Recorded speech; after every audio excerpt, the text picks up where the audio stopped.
Aprili 8, 2026 ilikuwa siku ambayo dunia ilifurahi mara baada ya kutoka kwa taarifa kuwa vita ya Iran, Israel na Marekani imesitishwa kwa muda na kutoa nafasi ya mazungumzo baina ya mataifa mawili, Iran na Marekani, ili kusitisha kabisa vita hiyo iliyoanza mwishoni mwa Februari 2026 na kuenea kwa kasi isiyotarajiwa. Hatua hii haikuwa suluhisho la kudumu, bali ilikuwa ni pumzi ya muda, nafasi ya mataifa haya mawili kufikiria upya na kujaribu njia ya mazungumzo badala ya makombora. Hata hivyo, kabla ya kukubali kukaa mezani, Iran iliweka wazi msimamo wake. Ilitaka kuhakikishiwa usalama wake wa kijeshi, kuheshimiwa kwa uhuru wake wa kujiendesha kisiasa na kiuchumi, pamoja na kuondolewa kwa vikwazo vilivyokuwa vikiiathiri kwa muda mrefu. Zaidi ya hayo, ilisisitiza kuwa mpango wake wa nyuklia haupaswi kuwa sehemu ya masharti ya kulazimishwa. Haya yalikuwa maneno mazito, maneno yaliyoweka msingi wa mazungumzo magumu yaliyokuwa mbele.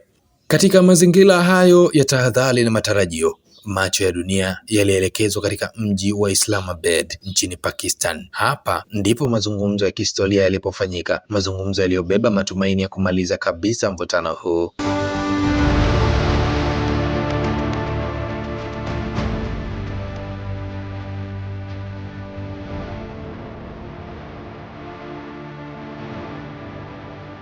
Kwa zaidi ya saa 21 wajumbe wa Marekani na Iran waliketi mezani. Kulikuwa na kubadilishana hoja, kusoma ishara za kisiasa na kupima kila neno kwa makini mkubwa. Lakini nyuma ya pazia hilo la kidiplomasia kulikuwa na ukweli mmoja mgumu: hakuna upande uliokuwa tayari kurudi nyuma. Swala la nyuklia lilikuwa kitovu cha mgogoro huu.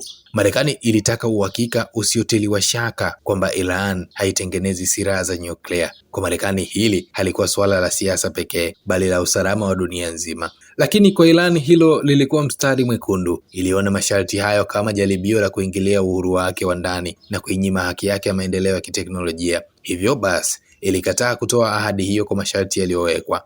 Mvutano huo haukuishia hapo. Katika eneo nyeti la Strait of Hormuz, yani mlango wa Hormuz, ambapo sehemu kubwa ya mafuta ya dunia hupita, kulikuwa na mgongano mwingine wa maslahi. Marekani ilisisitiza kuwa njia hiyo lazima ibaki wazi kwa usafirishaji wa kimataifa, wakati Iran ilitaka kuwa na ushawishi mkubwa zaidi, ikiliona eneo hilo kama nguzo ya usalama wake. Wakati huo huo, madai ya fidia ya vita kutoka kwa Iran yaliongeza uzito wa mazungumzo. Ilitaka kutambuliwa kwa hasara iliyopata, huku Marekani nayo ikitaka kuona kupunguzwa kwa nguvu za kijeshi za Iran pamoja na ushawishi wake katika Mashariki ya Kati. Hapa ndipo mazungumzo yalipogeuka kuwa mtego mgumu wa kisiasa. Kila upande ukivuta upande wake, hakuna aliyekuwa tayari kulegeza kamba.